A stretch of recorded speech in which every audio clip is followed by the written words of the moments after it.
Maraming salamat nga pala guys sa mga bagong likes at subscribe. So start na natin si KLX. Ayan, dahil bawal siyang ilabas for mga 1 month, ay naging expert tayo sa pag-start. Kailangan nakadiin ka lang ng konting-konti lang kasi carburetor lang siya. So meron naman siyang idle control switch. Sorry, hindi ko makita, i-overlay ko na lang. At dahil thunders na po tayo sa pagmamotor, alam na po natin yung tunog ng medyo perfect na idle.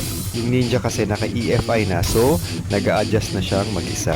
Okay guys, meron namang choke pero sandali lang natin siyang ginagamit. Ayoko kasing masanay tapos nakalimutan natin na naka-on, lagot tayo. Tsaka si Scoopy kasi walang choke. Ayan, pakita ulit natin si Carb. Pwede namang itaas yung idle. Gusto natin sa idle yung tamang-tama lang ang tibok. Yun lang, happy starting!